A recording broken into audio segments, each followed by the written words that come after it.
This is the Insurance Law Podcast, brought to you by Best Directory of Recommended Insurance Attorneys. Welcome to the Insurance Law Podcast, the broadcast about timely and important legal issues affecting the insurance industry. I'm John Zuba, Managing Editor of Best Directory of Recommended Insurance Attorneys. We're pleased to have with us today attorneys Aaron French and Phil Graham from the law firm of Sandberg, Phoenix & Van Goddard, P.C. in St. Louis, Missouri. Aaron is a shareholder and joined the firm in 2003. He specializes in representing insurance carriers in coverage disputes and extra-contractual litigation. He also serves as a business litigation practice group leader. Phil Graham is a shareholder with more than 20 years of experience to the firm's business litigation and products liability practice groups.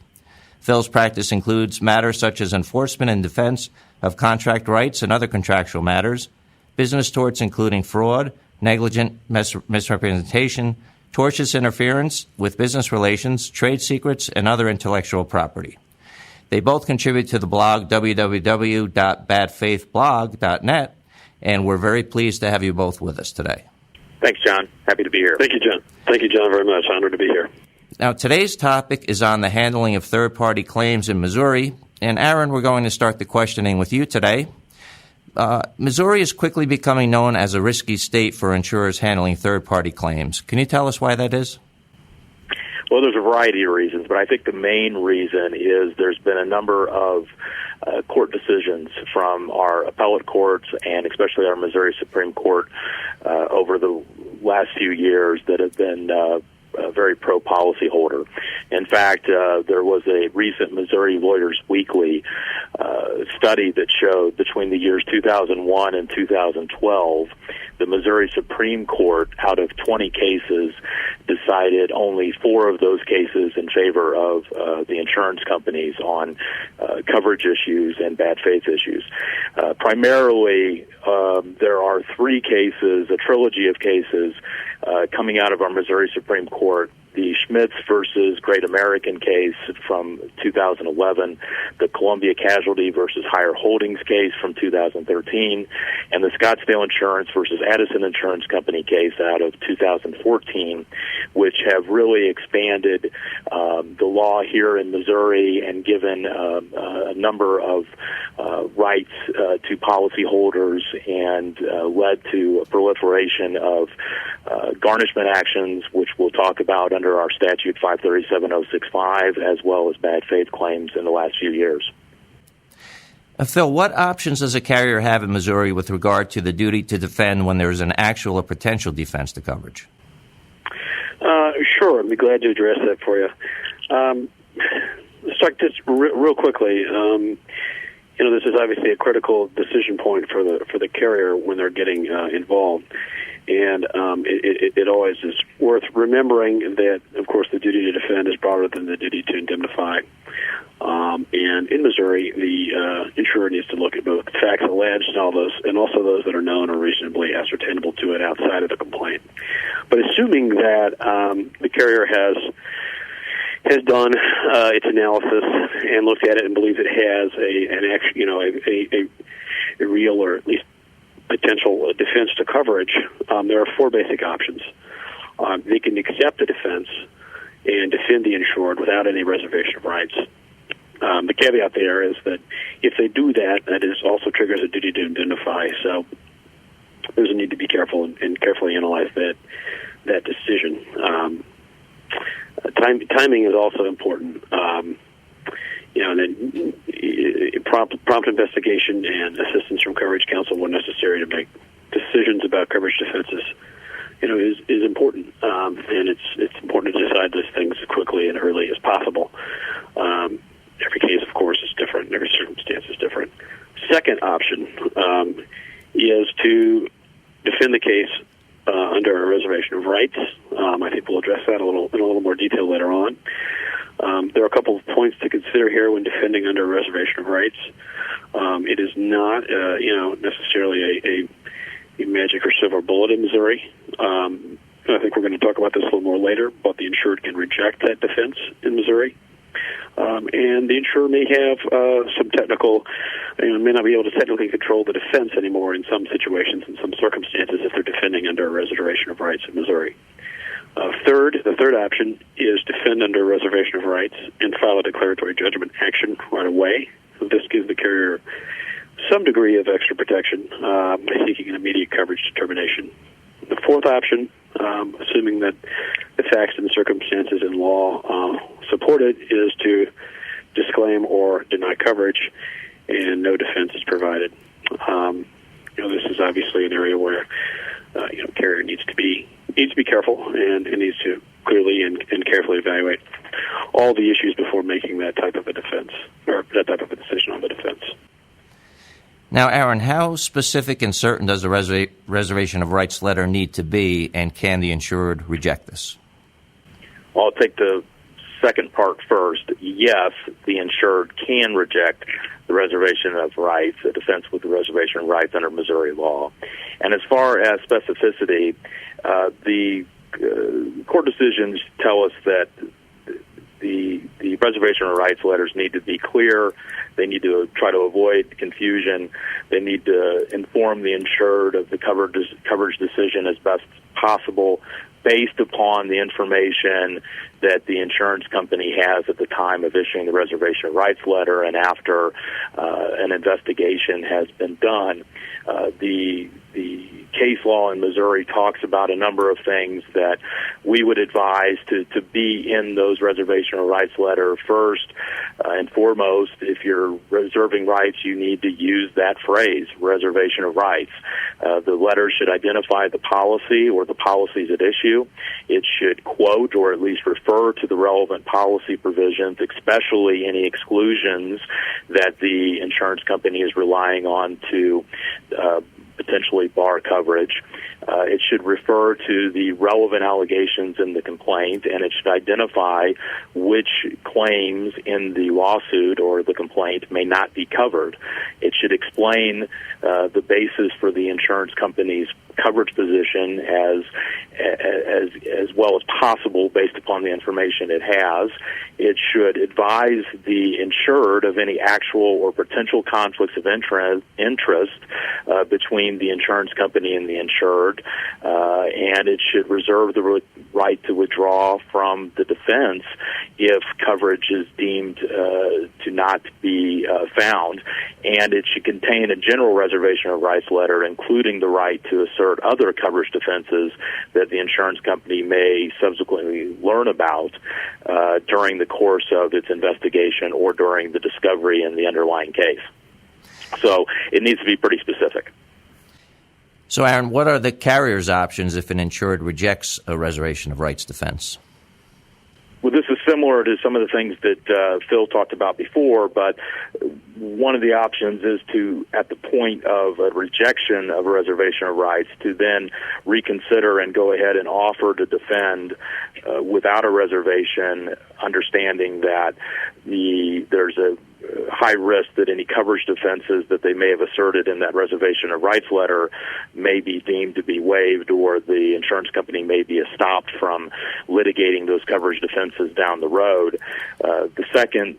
Another option would be to go ahead and file a declaratory judgment action at that time to seek a ruling from a court on what the insurance company's rights and obligations are under the policy. Another option would be to just do nothing.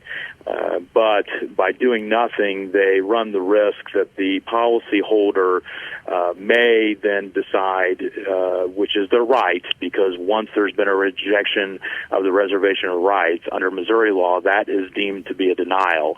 And once there's been a denial, then the insured, the policyholder, can then enter into an agreement with the claimant or the plaintiff or the plaintiff's attorney under our 537.065 statute, which I think Phil will discuss.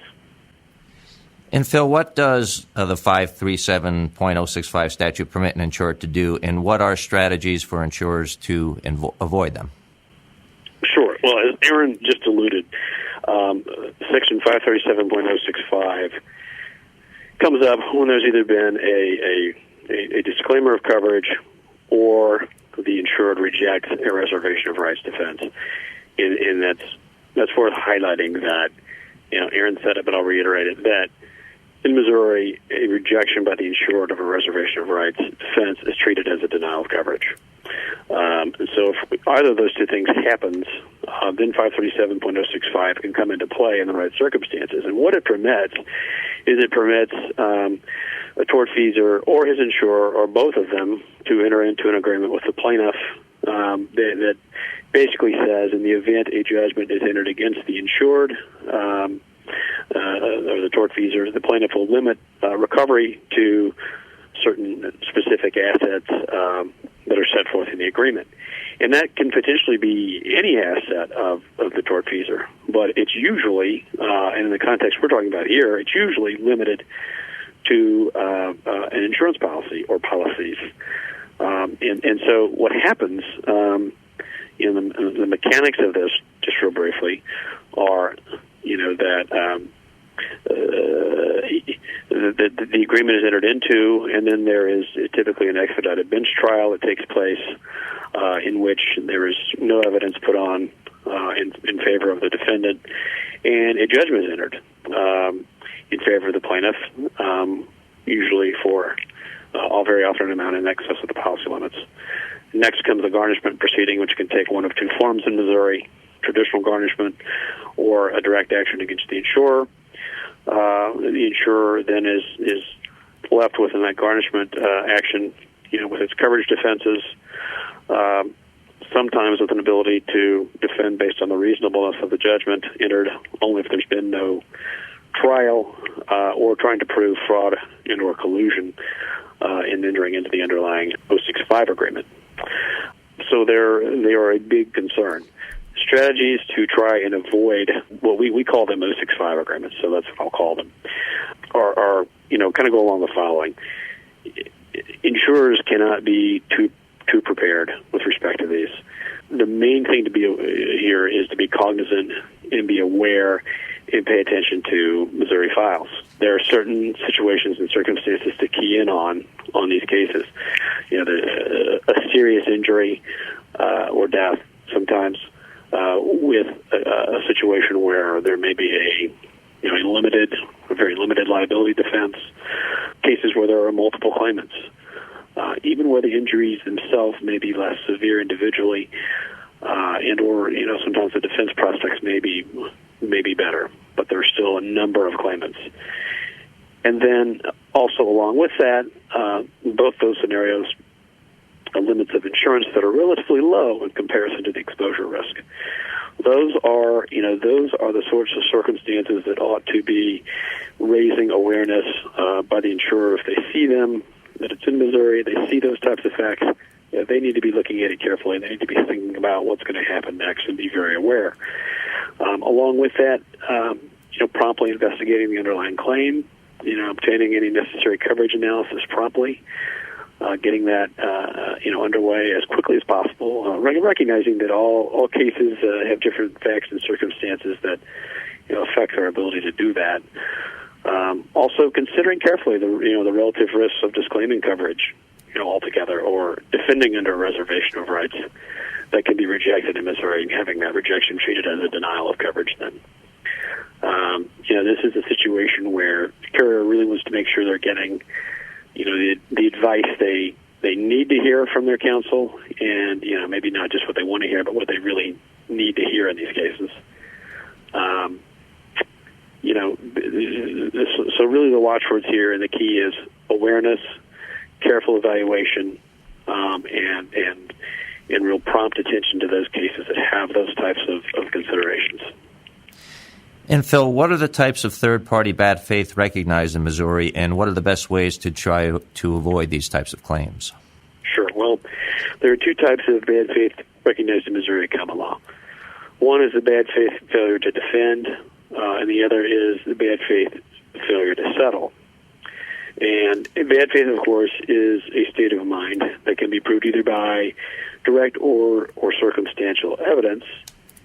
And what is shown is it really is the intentional disregard for the insured's best interest in an effort to escape the carrier's full responsibility under its policy.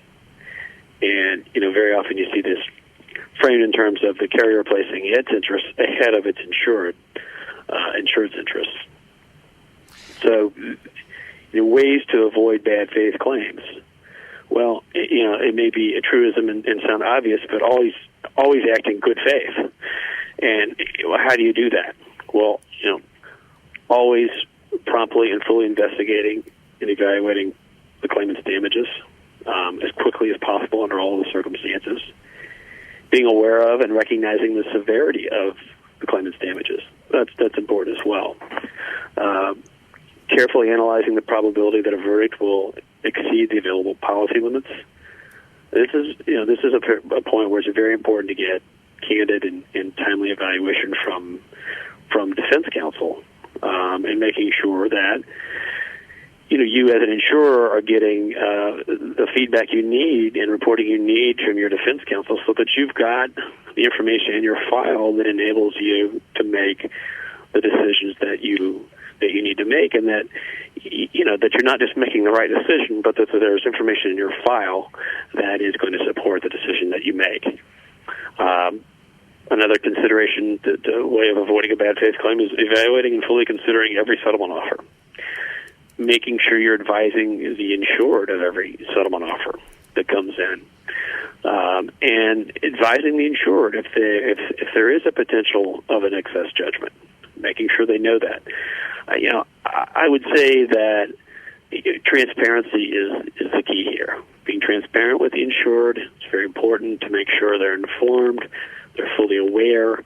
The key takeaways here would be remembering that the insurer's interests cannot be subjugated to the carrier's needs or interests. Thoroughly investigating before providing a timely coverage position. And then 3, just communicate. You really cannot, as a carrier, communicate too much with your insured in these types of scenarios that we've outlined. And then, again, being aware of the warning signs that we discussed, those sorts of factors where you've got multiple claimants, serious injuries, low limits, a relatively bad liability defense, and just being aware of those situations that can lead to the insured entering into a rollover agreement and or bringing a bad faith claim against you. And Aaron, what does the future hold for insurers in Missouri who are handling third-party claims? Well, John, unless there are statutory changes out of our Missouri legislature, it's likely Missouri is going to continue to be a state where insurers are going to need to be very knowledgeable and aware of the issues that we discussed here today. For Missouri citizens and businesses, I fear without some reform, whether it be through the courts or through the legislature, it will lead to higher and higher premiums, or even carriers thinking twice about writing policies in Missouri, unfortunately. Aaron and Phil, thank you both so much for joining us today. Thank you, John. Thanks, John. Appreciate it. That was attorneys Aaron French and Phil Graham from the law firm of Sandberg, Phoenix, and Van Goddard, PC in St. Louis, Missouri. And special thanks to today's producer, Frank Bowinkle. And thank you all for joining us for the Insurance Law Podcast. To subscribe to this audio program, go to iTunes or our webpage, www.ambest.com/directories. If you have any suggestions for a future topic regarding an insurance law case or issue, please email us at lawpodcast@ambest.com. I'm John Zuba, and now this message. Best's directory of recommended insurance attorneys is used by decision makers at insurance companies responsible for selecting legal counsel and representation. The printed directory is distributed annually to insurance companies, non-insurance companies, third-party administrators, and corporate counsel around the world, and the online edition is accessible throughout the year. Your listing in Best's directory of recommended insurance attorneys is the most effective way to ensure that thousands of potential clients have access to your outstanding credentials. Here's why you should be listed in the #1 insurance attorney reference. Your firm's credentials will be listed in our comprehensive reference guide, which is made available to thousands of insurance professionals globally, both in print and online. AM Best listees are recognized as the most qualified in their field to represent the unique needs of insurance companies. Key decision makers rely on the directory to take the guesswork out of their selection process. They know that only the best are listed, those firms with a proven track record of excellence who are recommended by their insurance industry clients. And remember, one low rate guarantees yearly year-long visibility for your firm. We invite you to use our web application process to apply for a listing today. With our reasonable rates and broad exposure, there's no more effective way to get the attention of the insurance industry. For more information about Best's Directory of Recommended Insurance Attorneys, visit www.insuranceattorneysearch.com.